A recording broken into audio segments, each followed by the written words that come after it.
देव भगवान की। पहली बार जब बहुत 2019 में जब अंदर शिव शक्ति हॉल नहीं बना था तो हमने कहा कि अब लोग काफ़ी, तब पहले लोग बाबा के दरबार में ही बैठते थे, तो ये हुआ कि आधे लोग बाहर रहते हैं आधे अंदर, तो एक बड़ा हॉल बनवाया जाए। तो इस तरह शिव शक्ति दरबार जो है अंदर दरबार में है, बनने का काम शुरू हुआ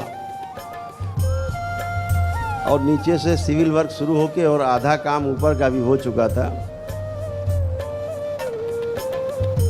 तो हमारे एक बहुत प्रिय हैं, उनसे हम बात कर रहे थे। हमने कहा चलो अब ठीक हो जाएगा, अब कम से कम 10 साल बोलना नहीं पड़ेगा, इस हॉल में लोग इतने लोग आते रहेंगे कि बैठ जाएंगे आराम से, तब तक बाबा की आवाज़ आई। हमने कहा भाई 2-4-5 हज़ार लोग बैठेंगे, 10,000 तक 8,000 तक तो बैठ जाएंगे उस हॉल में। तो बाबा की आवाज़ आई कि बच्चा इस हॉल बनवाओ जहिमा 1,00,000-2 लाख आदमी बैठ जाए। तो हम तो सुन लिए, लेकिन हमने सोचा शायद बाबा जो है 20 साल बाद की बात कर रहे हैं शायद।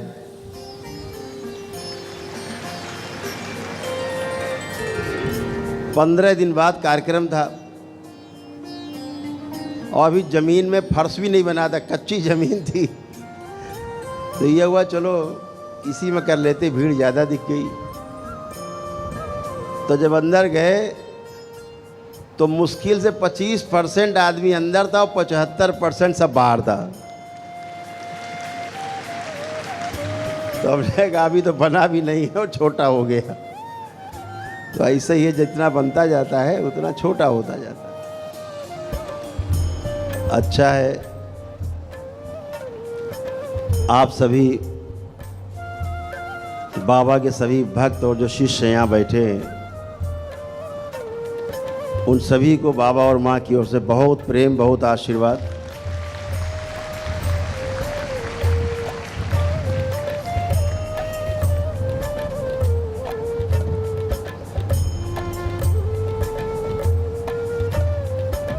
आप लोग आते हैं दरबार तो दरबार की कोशिश होती है कि कैसे आपको असुविधा से बचाया जाए। आप इतने अनुशासित हो स्वयं में, किसी धार्मिक कार्यक्रम के जो आयोजक हैं जब दरबार के कार्यक्रम को देखते हैं, आपका अनुशासन देखते हैं तो दांतों तले उंगलियां दबा लेते हैं। कहते इतना बड़ा अनुशासन हमने धार्मिक आयोजन में नहीं देखा, बहुत अफरा तफरी रहती है। लेकिन आप जिस अनुशासन के साथ दरबार में बैठते हो, जिस अनुशासन के साथ भंडारे में आप लाइन लगा के घंटों खड़े रहते हो, देख करके कष्ट तो होता है, लेकिन फिर भी आपका जो अनुशासन दिखता है वो बहुत गजब का है, सभी लोग तारीफ करते हैं।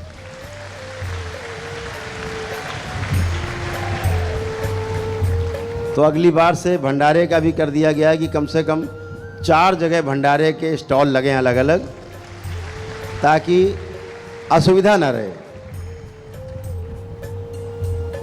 तो यही सब कोशिश है कि धीरे धीरे व्यवस्था सब बनती जा रही है।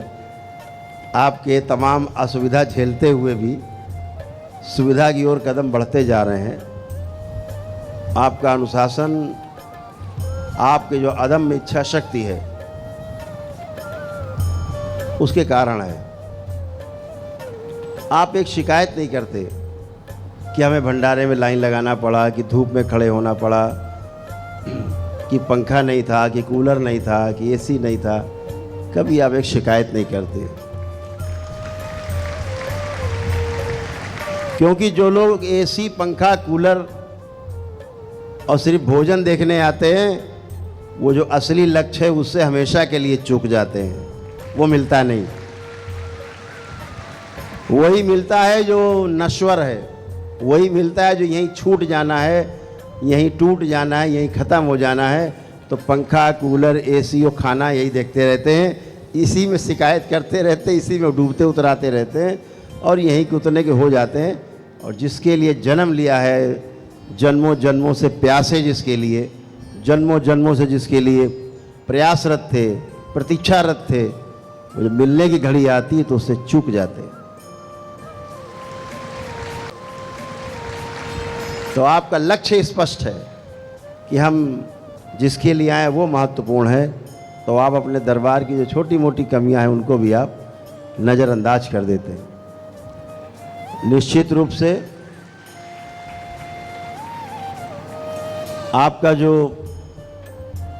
आपकी जो चाहत है, दो चीज़ें हैं संसार में, एक चाहना और दूसरा करना। तो चाहना क्या है? दो तरह का चाहना है। एक शरीर के लिए चाहना अच्छा अच्छा, और दूसरा जो शरीर में जीवन है उस जीवन के लिए अच्छा अच्छा चाहना। इसी प्रकार से करना भी दो प्रकार का है।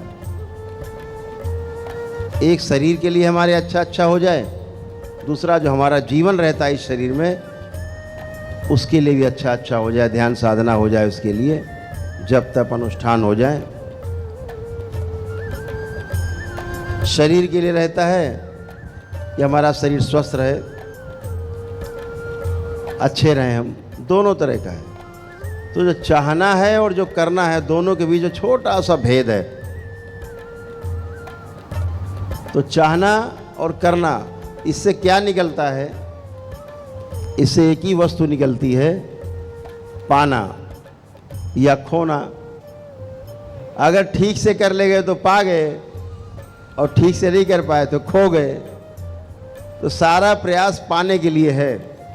अच्छा करना अच्छा होने के आधार पर है। जब अच्छा होना हम चाहते हैं तो उसके लिए अच्छा करना होता है। केवल अच्छा चाहने मात्र से नहीं होता, उसके लिए अच्छा करना भी है। तो शरीर के लिए भी अच्छा करना है, अपने परिवार के लिए अच्छा करना है, अपने समाज के लिए अच्छा करना है, और पूरी सृष्टि के लिए अच्छा करना है। इतना ही कर गए तो अच्छे हो गए आप। अच्छा होने के लिए कुछ अलग से नहीं करना पड़ता है, सिर्फ करना है और हो जाते हैं। तो आप सब इस प्रयास में जो लगे हैं उसके लिए आप सभी को बहुत साधुवाद।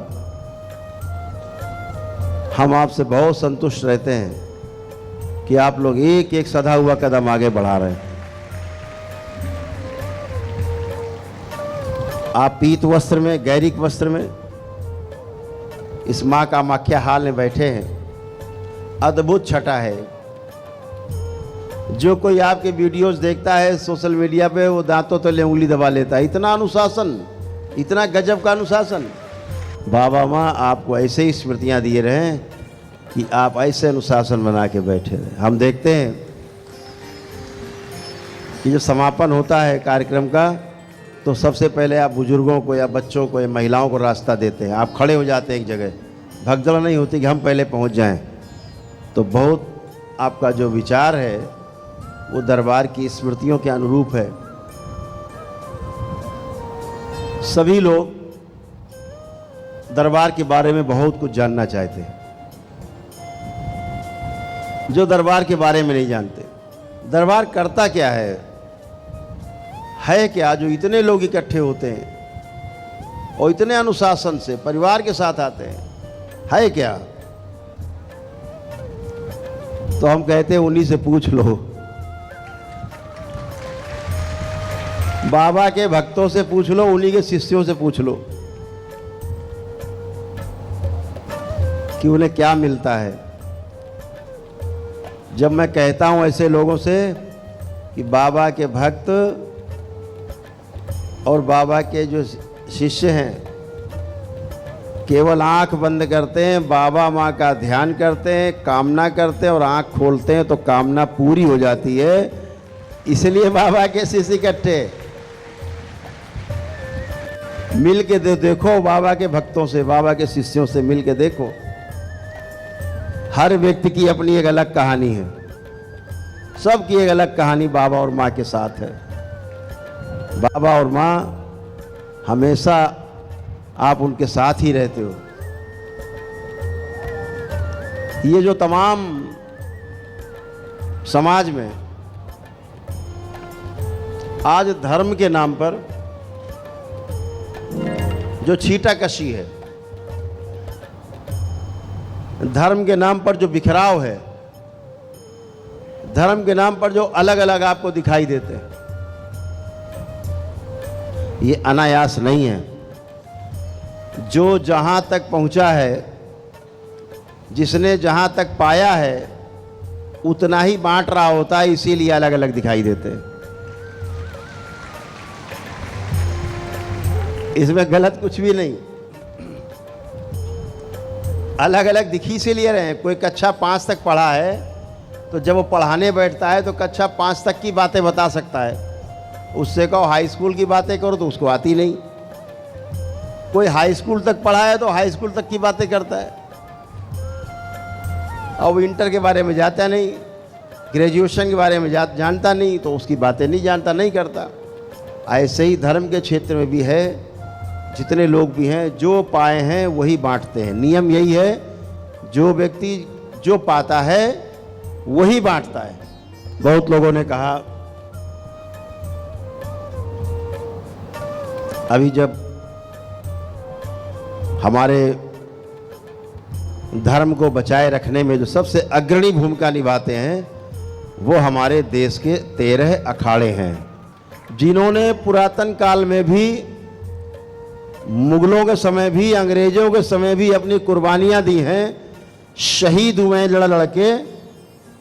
उसके बाद भी अपने धर्म को बचाने में चूके नहीं, अपनी जान दे दी। वो सिर्फ अखाड़े ही थे इस देश में जिन्होंने धर्म की ध्वजा को नीचे नहीं झुकने दिया। आज सिर्फ लोग इतना जानते हैं कि अखाड़े कुंभ में आते हैं और स्नान करते हैं और चले जाते हैं, महीना भर रह के, 1.5 महीना रह के, 40 दिन रह के। लेकिन जब आप उनका इतिहास पढ़ोगे अखाड़ों का, तो आपका जो सिर है गर्व से ऊंचा हो जाएगा। आपका सिर धर्म को बचाने में सबसे बड़ी भूमिका इन अखाड़ों की रही है, तब भी थी, आज भी वही भूमिका है। लेकिन तमाम ऐसे ताता थैया वालों की दुकानें खुल गई हैं कि लोगों को नाच गाने में बड़ा रस आता है, सुनने में। ढोलक मंजीरा में बैठे अवश्य नाच नचैया ताता थैया। कृष्ण आए, झाड़ी के पीछे गए, राधा गए, मिल के आए, वहाँ खेले, बाग में छिप गए। यही कथा, इसी में शुरू, इसी में खत्म। भगवान श्री कृष्ण को योगेश्वर श्री कृष्ण कहा जाता है, जिन्होंने पूरे अपने जीवन काल में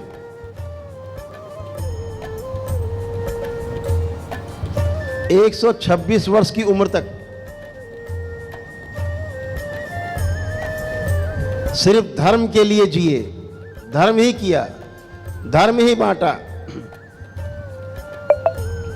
लोगों को जीना सिखाया, दुष्टों का दलन किया और समाज की रक्षा की, मानवता की रक्षा की।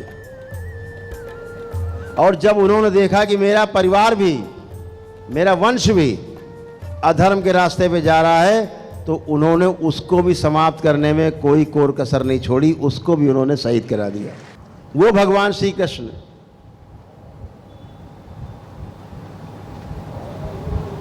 जिन्होंने दर्शन दिया हमें कि मैं शरीर नहीं, मैं आत्मा हूं। आज पूरा दर्शन इसी के आसपास है।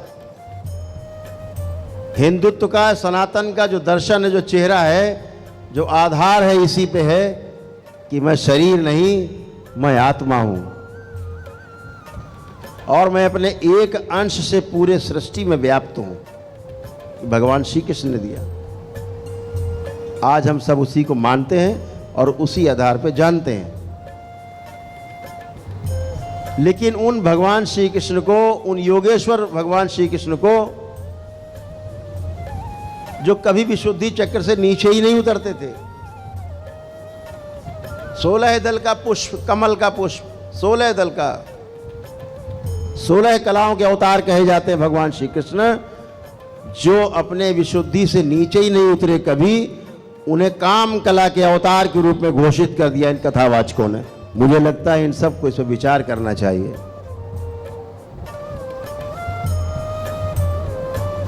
ध्यान रखें,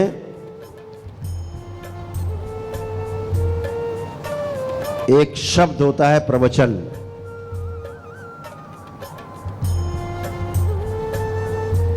और एक शब्द होता है पराया वचन। किताब पढ़ करके, किताब को रट करके जो बाँचे वो कथा है, ये प्रवचन नहीं है।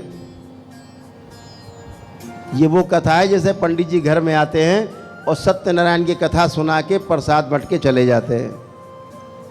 किताब खोली और कलावती से शुरू हुए, कलावती पे खत्म हो गए। कथा हो गई, परंपरा है घर घर में कथा सुनने की आदत डालने की।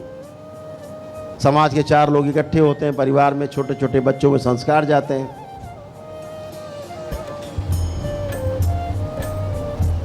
तो कथा है,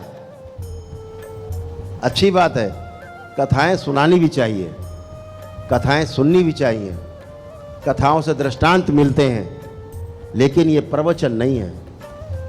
कथा आपके जीवन में उतरती नहीं। कथा आपने सुनी, आपने चुटकुला सुना, आनंद लिया और आनंद लेके फिर आप चले गए घर, और घर जाते ही जाते सब भूल गए। घर पहुंचे और भूले। किसी ने चर्चा करी, हाँ भाई महाराज जी ने बहुत बढ़िया बात कही, आज मजा आ गया।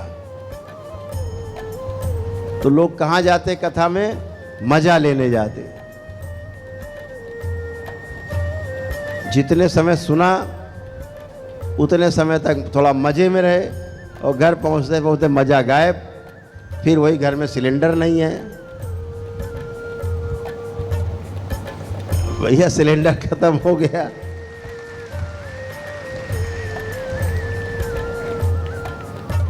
फिर अम्मा बीमार है, दवा लानी है, व्यापार में समस्या हो रही, फलाना गड़बड़ कर रहा है, ये फिर वही चक्कर चालू, शांति नहीं। लेकिन प्रवचन क्या है? प्रवचन, प्रा शब्द का जो प्रसंग है, प्रा से प्रमाणित, प्रवचन यानी प्रमाणित वचन। कैसे प्रमाणित होगा? दरबार कैसे कहता है?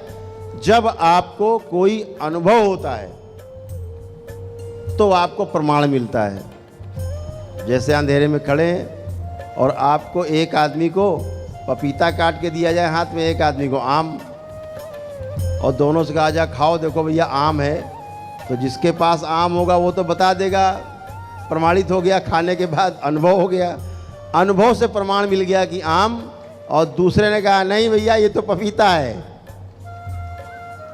तो अनुभव से क्या पता लगा? प्रमाण मिला। ऐसे ही जीवन में जो गुरु होते हैं, जो प्रवचन करते हैं, उनके जीवन में अगर अनुभव उतरा है तो उनके पास प्रमाण है, वो प्रमाणित हैं। फिर वही बोलते हैं जो अनुभव में उनको हुआ है, जो प्रमाण उनके पास है। इसको कहा गया प्रवचन। जब स्वयं गुड़ नहीं खाते तो दूसरों को गुड़ खाने से मना करते हैं। स्वयं गुड़ नहीं खाते, उसके विकारों को जानते हैं कि ज़्यादा गुड़ खाओगे तो ये समस्या, ज़्यादा शक्कर खाओगे तो ये समस्या, तो उनके पास अनुभव है, उस आधार पे स्वयं नहीं खाते। तब वो मना करते हैं भाई कि तुमको गुड़ नुकसान करता है, ज़्यादा गुड़ मत खाओ, संतुलन में खाओ। इसे कहा गया प्रवचन। जो अपने में ढाला है, जिसने अपने में ढाल लिया है, उसके आधार पर बोलता है, उसे प्रवचन कहा गया। और जो खुद गुड़ खा रहा है लेकिन दूसरे को गुड़ खाने से मना कर रहा है, ये है कथावाचक। तो जो प्रवचन करते हैं वो गुरु, क्योंकि प्रमाणित वचन उनके पास अनुभव किया हुआ है, ध्यान और साधना का अनुभव है, नाना प्रकार के अनुभव आपके लिए हैं। तो कथा वाचना और कथावाचकों ने अपने आप को गुरु घोषित कर दिया, बकायदा दीक्षा भी देने लग गए कथा करते करते। अभी खुद तो ठीक से दीक्षित हो नहीं पाए और लगे दीक्षा देने, और गुरुजी कहलाने लगे। अखाड़ों की पूरी नजर है इन सब पर, ध्यान रहे।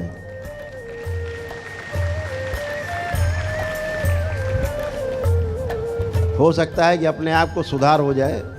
तमाम कथावाचक हैं, बहुत अच्छी कथा करते हैं, ज्ञान की वर्षा करते हैं, लेकिन केवल ऐसे कथावाचक जो भगवान श्री कृष्ण को, जिन्होंने काम कला का अवतार घोषित कर रखा है और खुद अपना इतना लाली लिपस्टिक पोत के बैठते हैं चेहरे पे, बिल्कुल वो श्रृंगार हमें लगता है ना औरतों का होता है ना आदमी का होता है, इस तरह का श्रृंगार करके बैठते। हम बहुत ध्यान से देखने की कोशिश करते हैं कि आदमी का जैसा श्रृंगार कर रखा है कि औरतों जैसा कर रखा है, हमें बीच का श्रृंगार दिखने लगता है।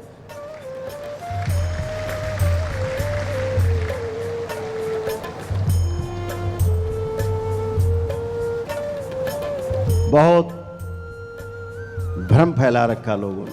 भगवान श्री कृष्ण की जितनी छीछा लेदर कर रखी है इन कथावाचकों ने, मैं तो कहता हूँ भाई थोड़ा सुधार ले आओ। भगवान श्री कृष्ण ने बहुत कुछ किया है, वो किया है जिसके आधार पे सनातन धर्म खड़ा हुआ है इस देश के अंदर। वो चीजें अपनी कथा में बोलो, वो चीजें कथा में बताओ। भगवान श्री कृष्ण ने बहुत कुछ किया है इस देश में, इस भारत के लिए नहीं, पूरे विश्व के लिए। गीता एक ऐसा ग्रंथ है, गीता का मतलब होता है, जैसे बोला ना श्रीमद् भागवत गीता, इसका अर्थ क्या हुआ? भागवत, भगवत ईश्वर, यानी प्रभु ईश्वर के द्वारा जो गीत गाया गया उसे कहा गया श्रीमद् भागवत गीता। यानी प्रभु ने जो गीत गाया है, स्वयं ईश्वर ने गीत गाया है, भगवान नारायण ने वो गीत गाया है। और कहाँ गाया? अद्भुत है, युद्ध के मैदान में गाया। महाभारत जैसे युद्ध के मैदान में भगवान श्री कृष्ण गीत गा रहे हैं, और गीत गाते गाते उन्होंने दुष्टों का संहार करा दिया। ये भी अद्भुत है। तो भगवान श्री कृष्ण की जितनी महिमा की जाए, जितनी महिमा गाई जाए, भगवान श्री कृष्ण बाल्यकाल में छोटे तक रहे मथुरा में, वृंदावन में, फिर चले गए। लेकिन उनकी सारी कथाएं वहीं की हैं। उनकी कथाओं में केवल भगवान श्री कृष्ण बस द्वारिका से, यहाँ वृंदावन से निकल ही नहीं पा रहे हैं, बाहर ही नहीं जा पा रहे। उनकी लीलाओं को भी ठीक से नहीं रख पा रहे हैं। केवल क्या है, बस ढोलक मंजीरा बजाया और सबको नचाया कि भगवान श्री कृष्ण रास लीला कर रहे हैं, रास लीला। अभी रास शब्द का ठीक से अर्थ भी नहीं पता इन कथावाचकों को, रास होता क्या है।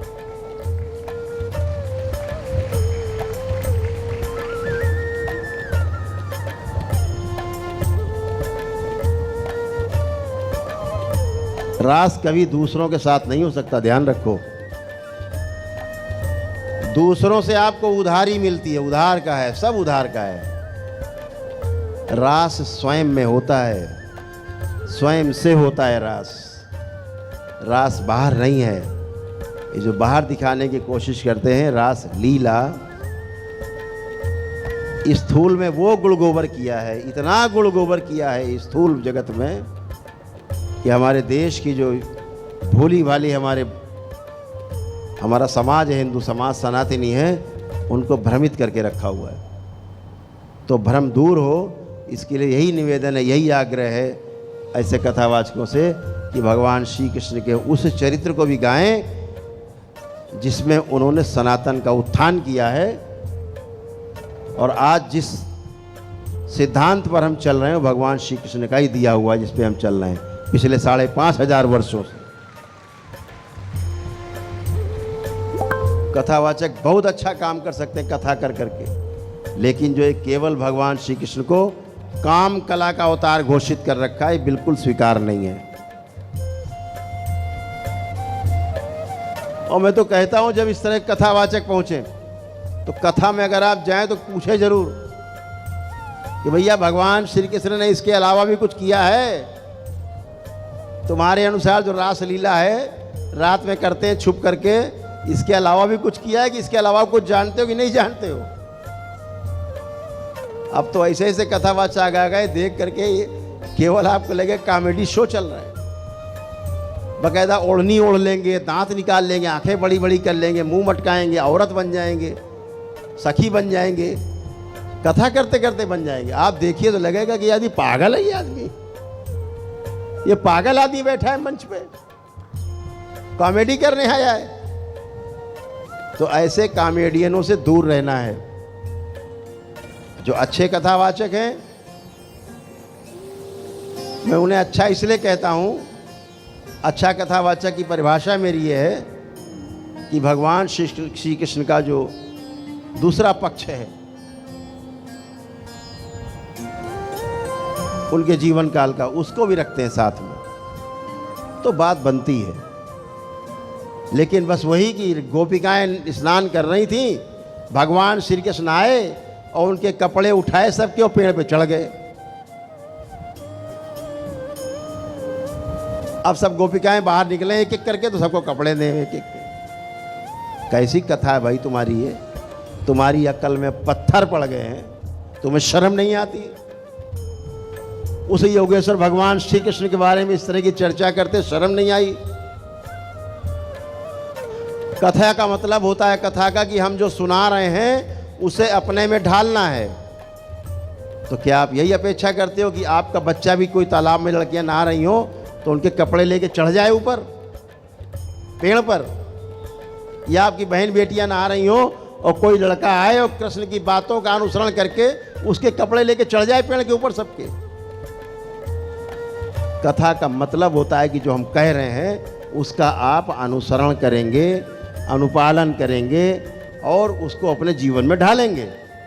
तो यही आप ढालना चाहते हैं जीवन में लोगों के?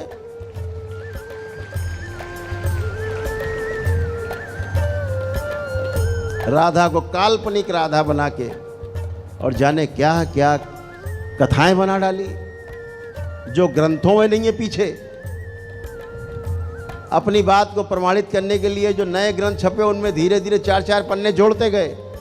मैं आपको बता दूं, कभी ब्रह्म वैवर्त पुराण उठाइएगा। क्या नाम बताया? ब्रह्म वैवर्त पुराण। निश्चित कह रहा हूं, छोटे बच्चे से लेकर बड़े तक, महिलाएं बुजुर्ग सब बैठे यहाँ पे, आप उसको फाड़ के फेंक देंगे। भगवान श्री कृष्ण के बारे में इतनी गंदी गंदी बातें उसमें लिखी हैं जिन्हें आप अपने बच्चे को पढ़ा नहीं सकते।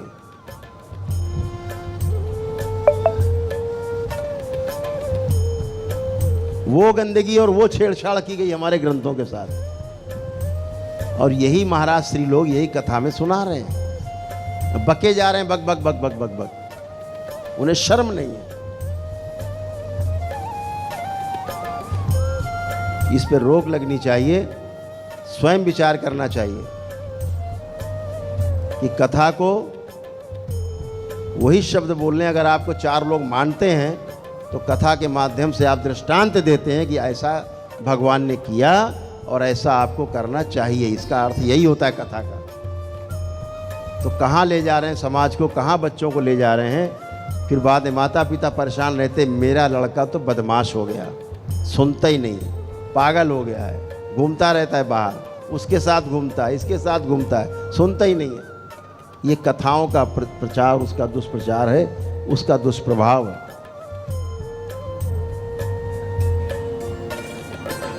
तो इसलिए इस प्रकार की तमाम धर्म को बांटने वाले लोग, धर्म को गलत तरीके से लोगों के सामने प्रस्तुत करने वाले लोग इस देश में संख्या उनकी बहुत बढ़ गई है।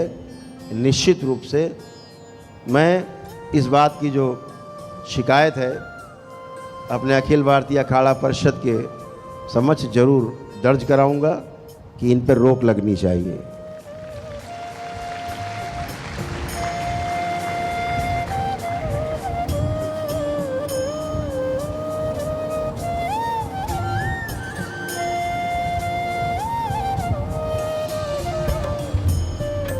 अभी आपने सुना होगा, देखा होगा कि देश के जो 13 अखाड़े हैं उनमें से एक अखाड़ा है श्री पंचायती अखाड़ा नया उदासीन निर्माण। उदासीन अखाड़ा तमाम अखाड़ों की तरह ये भी देश में कई हजार जगहों पर फैला हुआ है।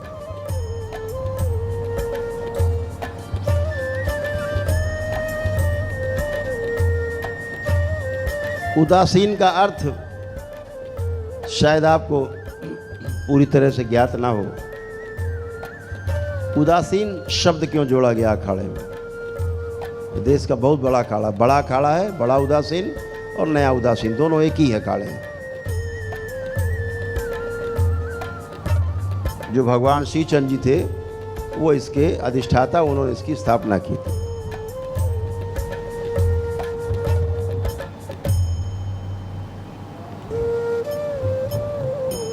जो स्वयं शिव के अवतार माने जाते थे, गुरु नानक देव जी के सुपुत्र थे। जो पूर्ण गुरु नानक जी थे उनके सुपुत्र थे ये, और बहुत ही त्यागी तपस्वी लोगों में उनका नाम दर्ज है, जिन्होंने सनातन की परंपराओं को माना और सनातन की परंपराओं को आज भी आगे बढ़ा रहे हैं। यही एक ऐसा अखाड़ा है, अद्भुत है। तो सबसे पहले उदासीन शब्द का अर्थ समझा देते हैं। उदासीन माने क्या? उदासीन का मतलब ये नहीं कि उदास हो गए आप। उदासीन शब्द का अर्थ जैसे आप दो लोग बैठे हैं, आप दो लोगों के बीच में कुछ जगह जरूर है, उसके कारण क्या होगा? आप अलग अलग हो सकते हो। हमारे आपके बीच में दूरी दिख रही है, गैप दिख रहा है, बीच में हवा दिख रही है। अगर ये गैप नहीं होता, हवा नहीं होती, तो पंखे चल नहीं रहे होते, सब ठोस हो गया होता। हमारे आपके बीच में जो जगह दिख रही है, हम जो ऐसे हाथ चला रहे हैं, ये जगह है इसलिए हाथ चल रहा है। और ठोस होता तो ऐसे चिपके रहते, चलता ही नहीं, मुंह भी नहीं खुलता, बंद होता। तो हमारे बीच में आपके बीच की दूरी दिख रही है।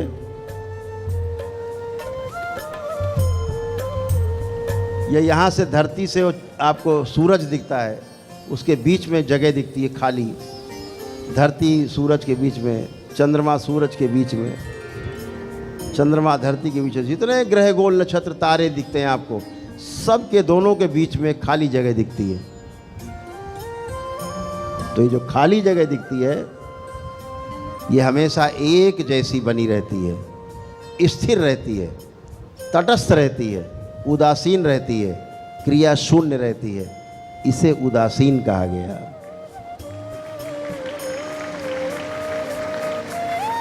और इस उदासीन की वजह से धरती अपनी जगह पे कायम है, सूरज अपनी जगह पे कायम है, चंद्रमा अपनी जगह पर है, सारे ग्रह गोल नक्षत्र चांद सितारे सब अपनी अपनी जगह रह करके कार्यरत हैं, ऊर्जावान हैं। और जो ऊर्जावान है इसी उदासीन की वजह से ही ऊर्जावान है। तो जो ये उदासीन है इसे ही महापुरुषों ने ईश्वर कहा। और जो ईश्वर कहा इस उदासीन को, इस उदासीन में जितने समाये हुए हैं, ग्रह गोल नक्षत्र चांद सितारे धरती आकाश सब जितने समाये हुए हैं, उन्हें ईश्वर का ऐश्वर्य कहा। तो जिस ईश्वर में सब समाया हुआ है वो ऐश्वर्य है। यानी उदासीन में जितना समाया हुआ है पूरी सृष्टि आपको दिखती है वो उदासीन में है। लेकिन उदासीन ना दिखते हुए भी जो दिख रहा है उसके होने का कारण है, उसे उदासीन शब्द से कहा गया। तटस्थ, क्रिया शून्य।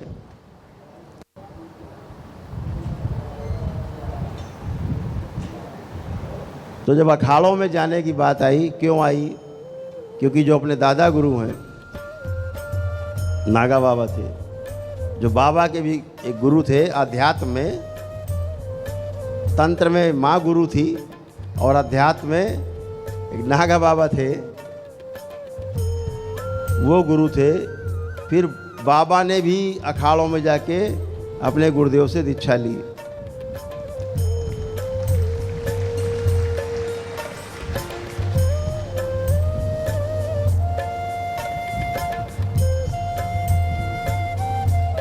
तो जो दादा गुरु थे वो भी उदासीन अखाड़े में ही थे और बाबा भी उदासीन अखाड़े में ही दीक्षित थे। इसलिए हमें भी उदासीन अखाड़े में ही जाना था।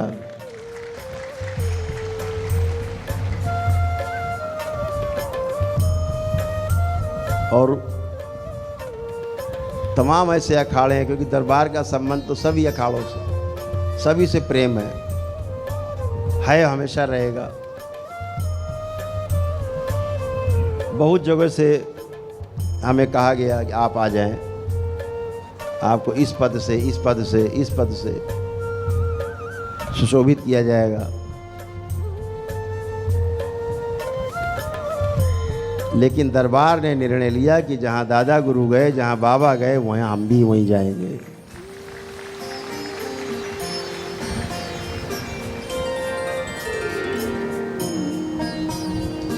उदासीन अखाड़ों का जो सबसे बड़ा जो प्रभाव है पूरे पंजाब में है,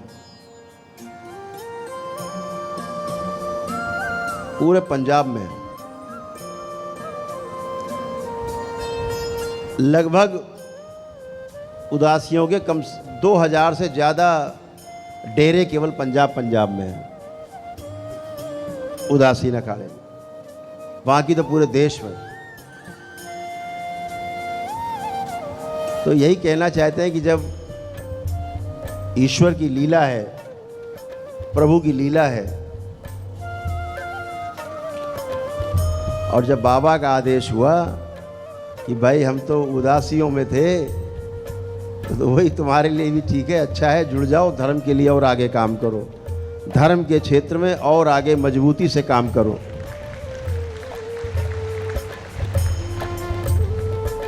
तो उस मजबूती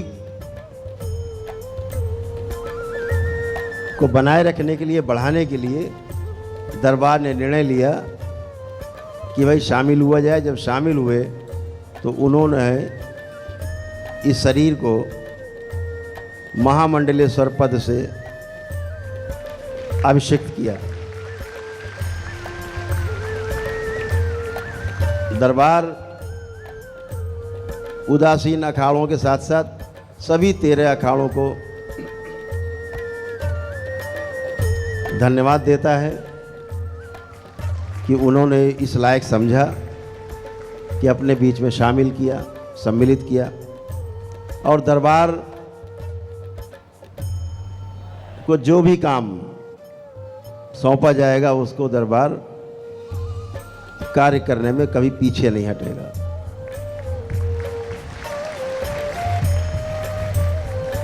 तो जहां आपको दिखे, आपको दिख जाए उदासीन अखाड़ा, बस समझ लेना है हमारा अखाड़ा, बाबा का अखाड़ा है।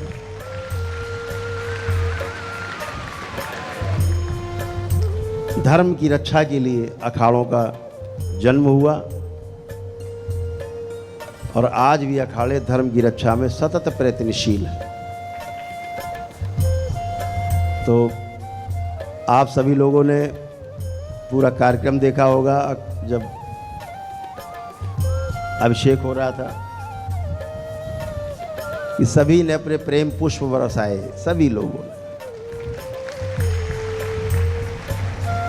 और इतना आनंद फानन में हुआ कि पता ही नहीं लगा, वो फटाफट फटाफट फटाफट हो गया। इसीलिए तमाम संत वहां शिकायत दर्ज करा रहे थे कि पहले से नहीं बताया, यानी आ गए यहाँ तक नहीं पता था कि क्या होने जा रहा है। लेकिन कुंभ जैसा वहां पे दृश्य बना हुआ था, जैसे कुंभ होने जा रहा है, कुंभ के मेले में आ गए तमाम संत महात्मा साधु इकट्ठे। उत्तराखंड सरकार के कैबिनेट मंत्री भी, तमाम विधायक भी, तमाम राजनेता, समाज सेवी संगठन वो भी आए, सभी अखाड़ों के प्रतिनिधि आए, मुखिया आए, सचिव अध्यक्ष आए और सभी ने आशीर्वाद प्रदान किया वहाँ। तो ये भी एक नई भूमिका है। इस दरबार को चलाने के साथ साथ ये भी एक नई भूमिका है हमारे पास, इसमें भी थोड़ा समय देना पड़ेगा।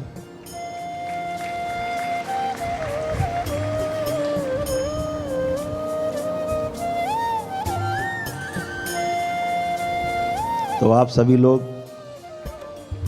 बहुत दिन बाद दीक्षा के लिए इकट्ठे हुए हैं, तो आप ही के साथ कार्यक्रम चलेगा, आज भी चलेगा दिन रात और कल भी चलेगा दिन रात तक, दोनों दिन चलेगा।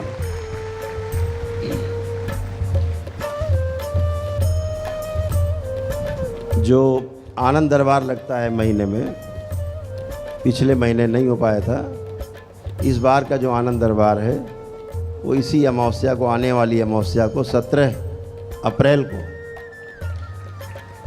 आनंद दरबार फिर से यहीं पे लगेगा कानपुर में। तो ये सूचना सबको रहे कि आनंद दरबार में सम्मिलित होने के लिए लोग आ सकते हैं। तो आप सभी लोगों को बहुत बहुत शुभकामनाएं, बहुत प्रेम।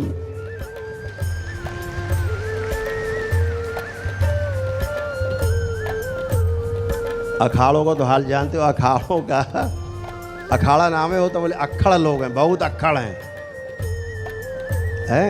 आपसे में लड़ते रहते हैं। तो अखाड़े में आपसे में तो लड़ते हैं और क्या, दुश्मन से नहीं लड़ते हैं, आपसे में जोर आजमाइश करते। सेना क्या करती है, आपस में ही दिखाते युद्ध हो रहा है, अभ्यास करते हैं।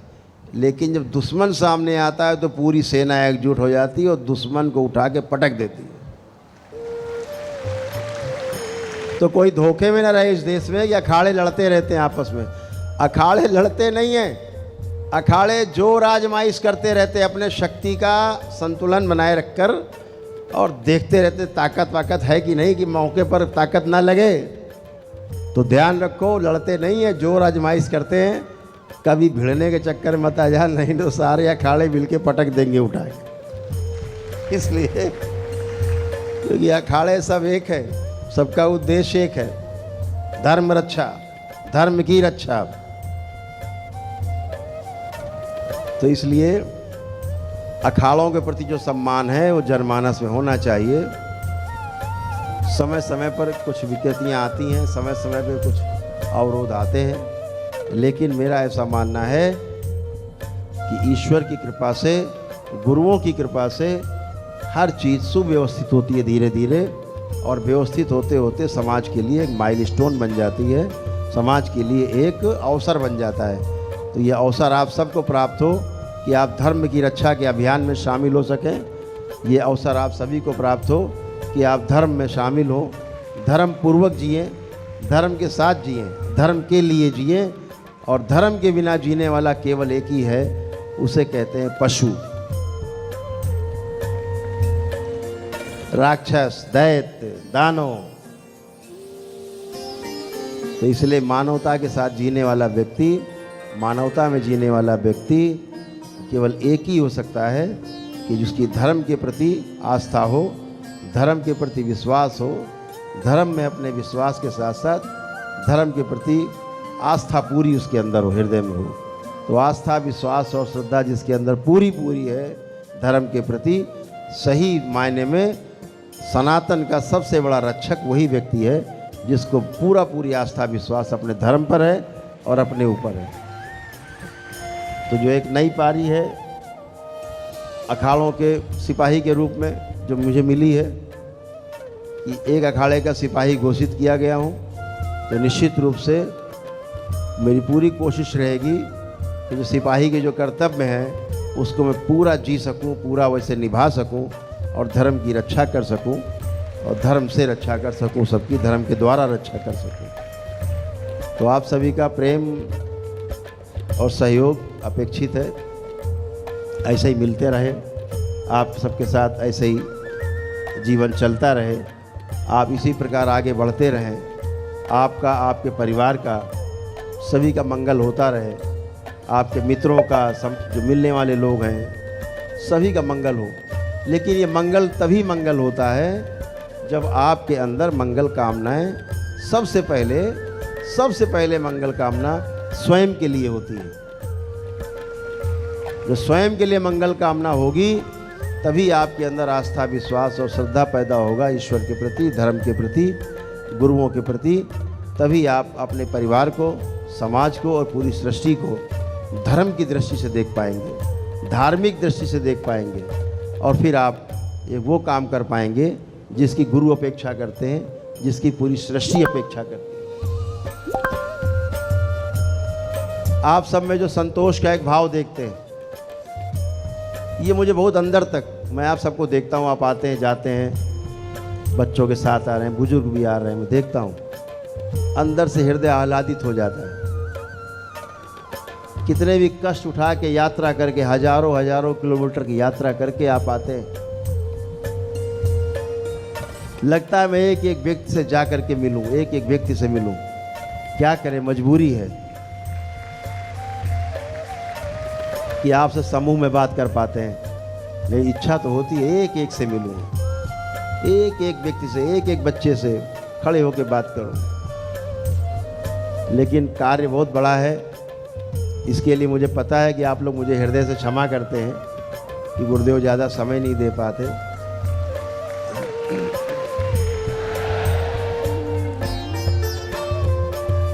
लेकिन मैं यही कहना चाहूँगा कि अपने कर्तव्यों के माध्यम से, अपने आचरण के माध्यम से मैं आप तक हमेशा पहुँचता रहूँ। ये धर्म ध्वजा कभी इस शरीर के द्वारा, इस जीवन के द्वारा धर्म ध्वजा सिर्फ ऊंची रहेगी, कभी इस शरीर के द्वारा धर्म ध्वजा कभी नीचे नहीं झुकेगी। मैं आपको आश्वासन देता हूँ, विश्वास दिलाता हूँ।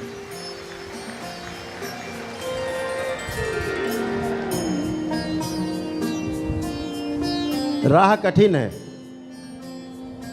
तमाम लोग इस तरह के भी होते हैं, आप लोग जानते हैं, जो अच्छा काम आप करने चलते हैं, आप स्वयं उसके उदाहरण हैं कि कोई भी अच्छा काम आप करने चलेंगे तो 4 आदमी आपकी टांग घसीटने के लिए ज़रूर आ जाएंगे।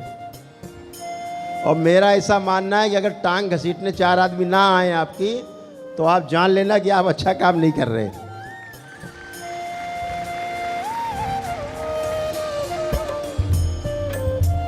तो सभी कुछ देखना है, लेकिन लक्ष्य को नहीं भूलना है, लक्ष्य अपना याद रखना है, हमें लक्ष्य की ओर बढ़ना है।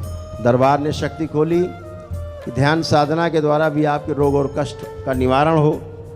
तो दरबार ने प्रत्येक रविवार को प्रातःकाल 10 बजे से जो ध्यान साधना का कार्यक्रम रखा, जिसे मैं स्वयं करवाता हूँ, उसमें सभी लोग भाग लिया करें। ध्यान रखें, सब लोग भाग लिया करें, अपने जानने पहचानने वाले मित्रों को, सभी को उसका लिंक भेजा करें कि 10 बजे प्रातःकाल रविवार को गुरुदेव द्वारा ध्यान साधना कराई जाती है।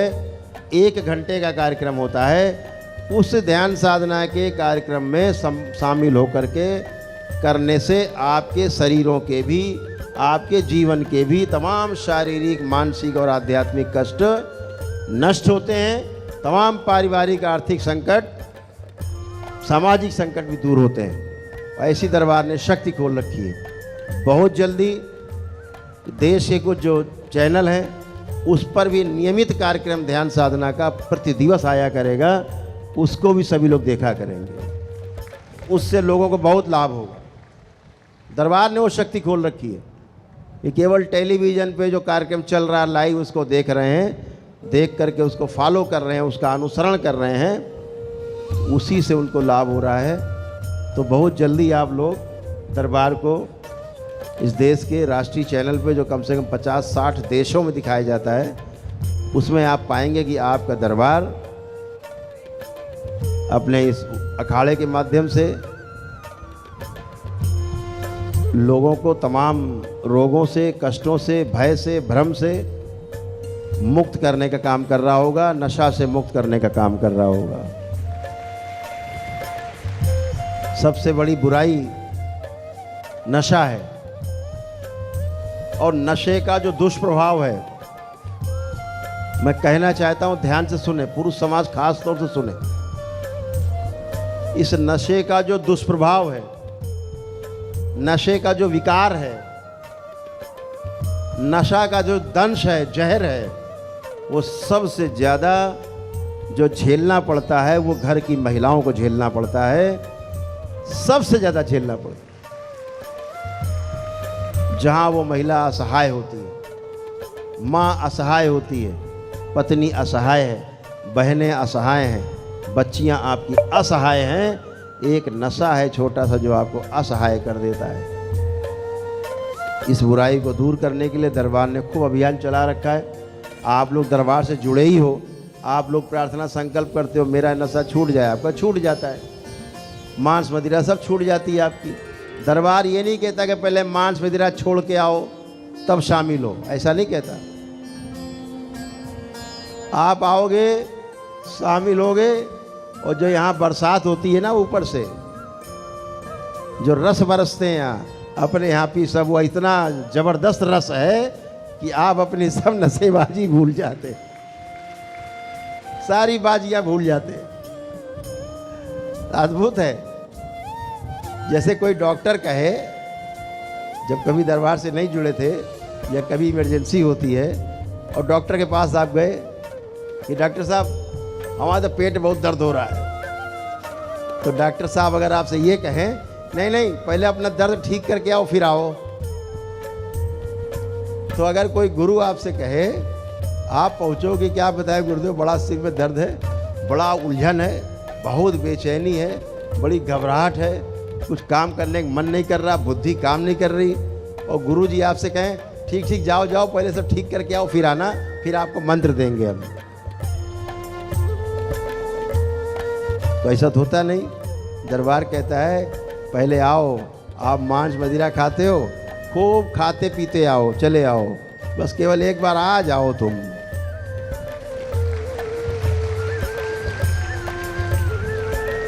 फिर तो दरबार का काम है कि आपको खुद ही अच्छा नहीं लगेगा पीना खाना, जहर जैसा लगेगा आपको, और जहर कौन पीना चाहता, कोई नहीं पीना चाहता। हमने तो देखा जो शराब पीते हैं, जब पहली बार मुंह में रखते हैं ऐसा मुंह बनाते हैं जैसे नीम रख दियो मुंह में। कभी हमने किसी को शराब पीते ऐसा नहीं देखा कि आहा बड़ा मज़ा आ गया, ऐसा तो देखा ही नहीं। हाँ जब पी लेते हैं 2-4 पैक तब कहते हैं बड़ा मज़ा आया भाई और फिर नाली में गिर पड़े, फिर नाली में पड़े। तो ऐसी कोई वस्तु नहीं है वो जो आपको आकर्षित करती हो, आपको बहुत लाभ देती हो, सिवाय नुकसान के लाभ देने का काम तो करती नहीं। तो सभी विकार दरबार में आपके प्रार्थना और संकल्प मात्र से छूट जाते हैं। आप अपने लिए अनुष्ठान करते हो, स्वयं अपने लिए प्रार्थना करते हो, अपने लिए संकल्प करते हो, परिवार के लिए करते हो, आप स्वस्थ होते हो। जो प्रार्थना संकल्प करता जाता है वही स्वस्थ होता जाता है। कितना अद्भुत है। आप ही अपने को स्वस्थ कर रहे हो, बाबा माँ का आशीर्वाद आप सबके साथ है। आप प्रार्थना संकल्प करके मस्त हो जाओ।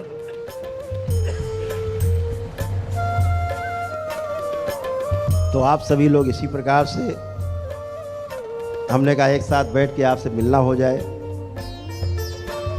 कुछ चर्चा हो जाए, क्योंकि अब दीक्षा का कार्यक्रम शुरू होगा, चयन का कार्यक्रम शुरू होगा। तो अभी आप लोग सब लोग भोजन प्रसाद ग्रहण करेंगे, भंडारा प्रसाद ग्रहण करेंगे, और उसके पश्चात अभी सेवक लोग आपको बताएंगे कितने बजे से।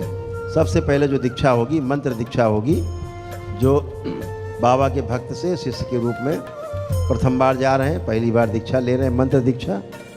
तो वो अंदर शिव शक्ति दरबार में भोजन करने के बाद आराम से प्रवेश करेंगे, और क्रमशः वहाँ हम सभी को जो मंत्र दीक्षा दरबार द्वारा संपन्न की जाएगी, तो वहाँ आपको पहुँचना है भोजन के उपरांत। जिनकी अर्जी न लगी हो सभी लोग जो दरबार आते हैं, दरबार आओ तो नियम बना लो, हमें अपना प्रार्थना पत्र, अपनी अर्जी बाबा माँ के चरणों में ज़रूर डालनी है, परिवार के हर सदस्य को डालनी है, ये ध्यान रखो। बोले नहीं एक बार तो कर लिया था, 4 महीने पहले अर्जी लगा दी थी, अब क्या आवश्यकता है। ऐसे ही अगर पूजा पाठ क्यों करते हो रोज़, वो रोज़ अर्जी है, फिर तो कर दो। अरे हमने तो पैदा होते हमारे माता पिता ने पूजा कर दी थी, अब क्या ज़रूरत है पूजा पाठ की, कर तो लिया एक बार। तो इसलिए अपनी अर्जी लगाते रहो, लगाते रहो, लगाते रहो और खूब आनंद में डूबते उतराते रहो। तो आप सभी लोग दो 3 चीज़ें बताई गई, ध्यान रखना है कि अपना संकल्प शनिवार के दिन का भूलो मत, रात में संकल्प, रविवार को प्रातःकाल ध्यान साधना, उसको भूलना नहीं है। आगे जब किसी राष्ट्रीय चैनल पे कार्यक्रम शुरू होगा प्रतिदिन, उसकी सूचना रहेगी, तो उस समय परिवार के लोग बैठ के कर सकते हैं। अपने मित्रों को लिंक ज़रूर भेजा करो कि सभी लोग इस कार्यक्रम से जुड़ें, सबको लाभ होता है। तो जो लोग अपनी प्रक्रिया पूरी कर चुके हैं, जिनके पास अनुष्ठान के पुण्य है, वो शनिवार वाला संकल्प निश्चित किया करें और रविवार को ध्यान साधना का प्रातःकाल 10 बजे कार्यक्रम में ज़रूर भाग लिया करें। इसका विशेष ध्यान रखें। शीत अग्यारी अपने यहाँ ज़रूर रखें। जब भी मेरे द्वारा कोई अनुष्ठान कराए जाते हैं, लाइव संकल्प कराए जाते हैं मेरे द्वारा, तो उस समय आप सिद्ध अग्यारी ज़रूर जला लें और हफ्ते में एक आध बार घर में ज़रूर जलाएं सिद्ध अग्यारी। आपके बहुत काम की चीज़, जो कुछ इकट्ठा होता है कूड़ा करकट हफ्ता 10 दिन में, एक सिद्ध अग्यारी जलने से सब नष्ट हो जाता है। उसका ज़रूर ध्यान रखें, इसको ज़रूर से ज़रूर करें ताकि हमेशा आप अच्छे बने रहें, आनंद में रहें। इसको अपना लें जीवन में कि हमें करना है, ये दरबार से जुड़े रहना है। ध्यान साधना पर पूरा ध्यान रखना है, पूरा फोकस। जो लोग भी छठे लेवल पे चले गए हैं, 6वें लेवल पर, वो ध्यान साधना पर पूरा ध्यान दें। आप में से तमाम लोग हम देखते हैं बहुत तैयार हो गए हो, पक गए हो, पूरे एकदम मस्त पक गए हो। तो दरबार आपको छांट के निकाल रहा है। अभी कुछ अखाड़ों वाला कार्यक्रम लग गया, इसलिए यात्रा वाला कार्यक्रम रुक गया था। जो चयन हुए थे 10वें और 15वें लेवल तक के बीच के, उनका कार्यक्रम बताएंगे। इसी बीच में आपसे हम चर्चा करेंगे, तो उसको आगे बढ़ाएंगे कार्यक्रम को। ध्यान साधना में डूबना है, अपने परिवार में डूबना है, अपने में डूबना है और समाज को धर्म की ओर ले जाना है। धर्म को समाज से जोड़ना है, समाज को धर्म से जोड़ना है। स्वयं जुड़ गए, समझो धर्म से जुड़ गए, आप जुड़ गए तो परिवार जुड़ गया, परिवार जुड़ गया तो समाज जुड़ गया। तो सभी लोग अपने अपने सामर्थ्य जिसकी जितनी है वो करो। जब भी आप संकल्प करो, दरबार कराए या जब भी आप करते हैं, तो अपनी जो संकल्प की दक्षिणा जो होती है जरूर डाल दिया करें। अपने घर में करते हैं तो अलग रख दिया करें, जब दरबार आए तो जो संकल्प की दक्षिणा की पेटियाँ उनमें ज़रूर डाल दिया करें, ताकि आपके संकल्प पूरे रहें और आपका जो संकल्प की दक्षिणा आती है वो दरबार के तमाम कार्यों में, भंडारों आदि में लगती रहे। जो दरबार के बड़े बड़े कार्यक्रम होते हैं, कभी कोई लोग सहयोग करना चाहते हैं कि दरबार के कार्यक्रम होते हैं बहुत बड़े बड़े, जब सार्वजनिक कार्यक्रम हो, कभी दरबार में होने वाले कार्यक्रम तो होते ही रहते हैं। कभी किसी को लगता है कि हमें करना है, तो दरबार ने वो खोल दिया है कि अपना सहयोग आप काउंटर नंबर 10 पे आप दे करके और उसकी रसीद प्राप्त कर सकते हैं आप लोग, ताकि आपका धन जो है वो धर्म के कार्यों में लग सके और आपका दरबार के नाम के साथ साथ आपका भी यश बढ़े, आपके सहयोग से बढ़े और आपको भी फ़क्र हो, आपको भी अंदर गर्व महसूस हो कि हम दरबार का संचालन कर रहे हैं। तो आप सभी लोग जुड़ करके जिसकी जो अपनी भावना होती है, दरबार ने खोल दिया। क्योंकि बहुत लोग आके कहते हैं गुरुदेव आप कोई लेते नहीं हैं, दक्षिणा नहीं लेते, ये नहीं लेते, वो नहीं लेते, स्वीकार करो। बहुत लोग कहते हैं दरबार ने सब बंद कर रखा था, लेकिन आप लोग जो सहयोग कर सकेंगे वो कर सकेंगे। जो कार्यक्रम होते हैं उन कार्यक्रमों में सहयोग कर सकते हैं अपनी ओर से कि हम इस कार्यक्रम में हम ये सहयोग कर सकते हैं। इस प्रकार से आपके बड़े बड़े कार्यक्रम तमाम जिलों में, तमाम शहरों में, तमाम प्रदेशों में लग सकेंगे आपके सहयोग से, संकल्प से, ताकि वहाँ के लोग जो कार्यक्रम करें उनके ऊपर भी भार कम से कम पड़े और हम लोग जब पहुँचें तो अपने आप को भारी नहीं, हल्का महसूस करें। तो सभी लोग सहयोग से एक दूसरे के करें। बहुत जगह से हमारे पास सूचनाएं हैं, आग्रह हैं, प्रार्थनाएं हैं कि हमारे ज़िले में हो कार्यक्रम। अवश्य होगा, धीरे धीरे सब कुछ होगा। अखाड़ों के माध्यम से होगा, दरबार के माध्यम से होगा, और आप सभी गौरवान्वित महसूस करेंगे कि हमारा दरबार ऐसा है और हमारा अखाड़ा ऐसा है। तो आप सभी को पुनः बहुत बहुत आशीर्वाद, बहुत प्रेम बाबा माँ की ओर से। आप सभी स्वस्थ रहें, प्रसन्न रहें, मस्त रहें, खुश रहें, आनंदित हो, आपका मंगल हो और कल्याण हो। हरि। दरबार का ऑफिशियल चैनल करौली सरकार ईश्वरीय चिकित्सा विज्ञान केंद्र चैनल को जरूर सब्सक्राइब करें। नमः शिवाय।